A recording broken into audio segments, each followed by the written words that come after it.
John. We got a telegram from some lady friend of yours, a Bonnie something or other. Something you ain't telling me? Bonnie McFarland. She's a friend. Saved my life when I went after Bill and nearly got myself killed again. Oh, and now you two's in the habit of sending each other letters. How very nice. It weren't nothing like that. What's it say? I don't know. I can't... Well, you know I can't read. Give it here. You read that thing out loud? I ain't hiding nothing. Dear Mr. Marston, stop. Need corn sacks. Stop. Emergency. Stop. Weevils and moths ate entire county supply. Stop. Can you help? Not exactly the most romantic request now, is it? I guess not. She saved your life, you say? Yes, ma'am. Well, then you're gonna have to help her and her family out. We've got a plentiful supply of corn sacks over near the silo. About the one thing Uncle didn't manage to have stolen while we was gone. Okay. Hurry back, John. And John, what's she like? You know. A little bit like you, I guess. She's a woman in a man's world.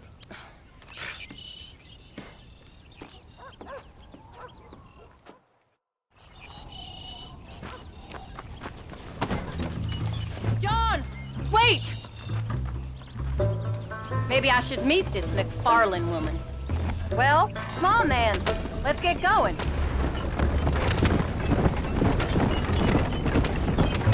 I don't think I can let you go off again without me. Fair enough. I'm glad of the company. You only had to ask. Ask? I was waiting for you to ask me. I thought you'd want to keep an eye on the boy. Oh, while you were off cavorting with cowgirls in the next county?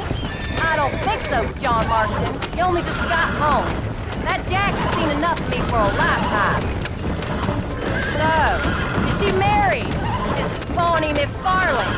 No. What does she look like? I don't know. Pretty normal, I suppose. Normal? What? Normal like me? No.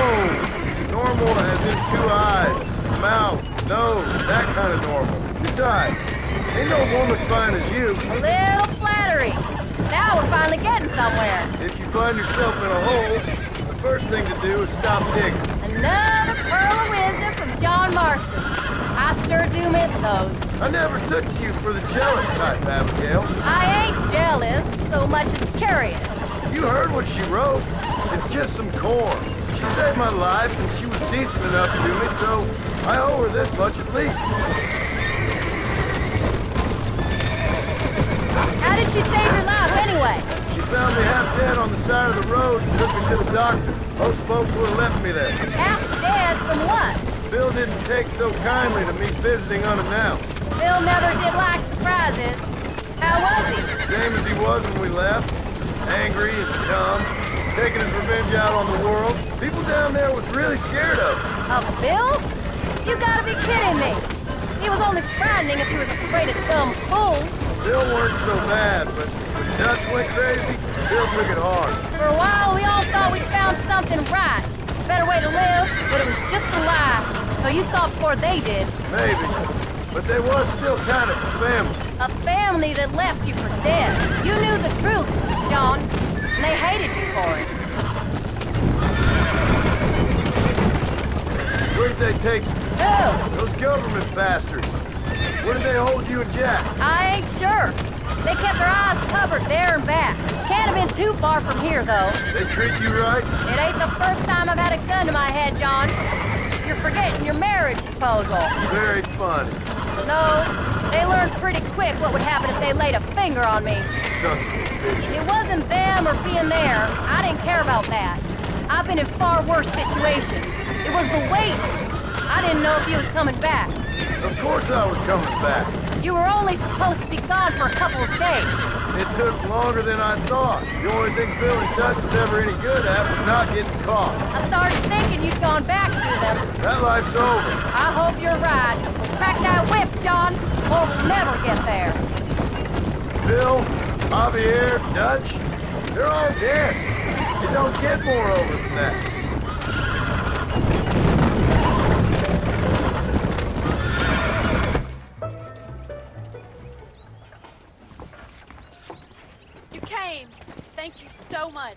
lost the entire harvest. Miss McFarland, I'd like you to meet my wife, Abigail. Oh, ain't you quite the gentleman all of a sudden? It's a pleasure to meet you, Mrs. Marston. Likewise. Thank you for saving my husband's life. And for teaching the miserable goat some manners, among other things. I didn't teach him anything. I know better than to try to change a man. You should meet my father. Oh, people can change, Miss McFarland. John and I have to believe that more than anybody. This is a decent first harvest for you, John. You should be proud. That's good land you got there. How are you feeling, Mrs. Marston? From what your husband told me, it must have been awful for you. I've been through worse, and I knew he'd be back before too long. He can't cook a meal to save his life. Abigail, in my darkest hours, when I was most homesick, just the thought of one of your rat meat stews kept me pushing forward. Well, about as amusing as a weeping saddle sore, ain't he, Miss McFarland? If you're gonna start yammering about women's work, John, I'd say you might be in the wrong company. I'd say so, too. I never felt so outnumbered.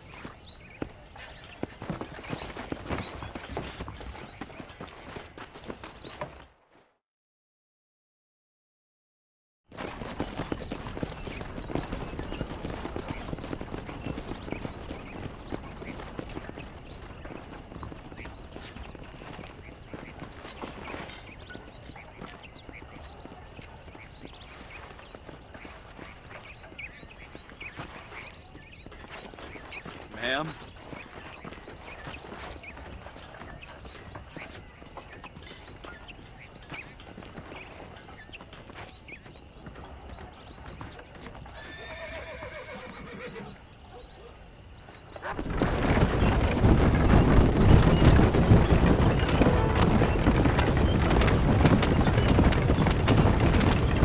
So that was the famous Bonnie.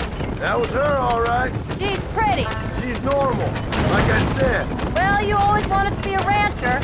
I'd have thought she'd be just your thing. The perfect rancher's wife, if I ever saw one. I already got a rancher's wife. I'm only teasing. I like her, and I'm glad she saved your life. Most of the time, anyways. The McFarlands are good people. She did blush better than a shepherd's sunset when she saw you, though. I have that effect on women. You clearly had one too many blows to the head. You ain't wrong about that, Mrs. Marston. That's quite a ranch they got there. That'll be us someday. As soon as we get back on our feet. I don't know, John. How many times can we start again? An outlaw and a working girl. We ain't exactly farmers. We are now. Forget that life. It's over. Do you really believe that? We have to. It's the only way we'll ever have a future. The life we led, that doesn't go away. It's never over. You think those government men are just gonna leave us alone now? The old gang's dead. I did what they asked. And that's it? The life of pride forgiven? We're back together, ain't we? Till they decide you owe them something else. Sometimes I think I was the stupid one for believing I could get out. Maybe Doug, Bill, and Javier were just being honest with themselves. You ain't perfect, John, and I sure ain't. But you're better than they are. Than they were. Maybe we can't change. But we gotta try, for Jack's sake. Even if we have to start again 100 times. It's better than going back to what we were. How's Jack doing? Angry, upset. He's been through a lot. I hope he's gonna be all right. It's gonna take time. For a while, his world was safe. Normal, even. It's a pleasant ride and all, but I'd like to get back sometime today. Then it got turned upside down again. He ain't saying much about it. I've tried to talk to him, but how do you explain any of this? What do you say when he asks about Uncle Bill and Uncle Dutch? They were family when he was a little boy. He hides away in those books of his. Wouldn't you? It ain't like the real world's done him many favors. He's just been kidnapped. He grew up with the gang. That's no life for a boy. We did our best to protect him. Come on, John.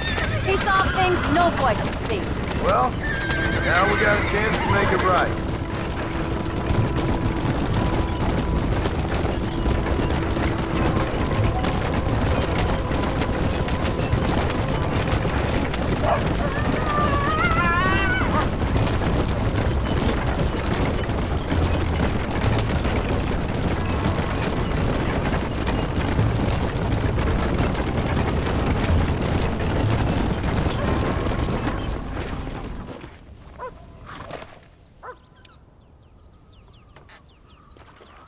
We did good today, John. I guess I better go fix us something to eat.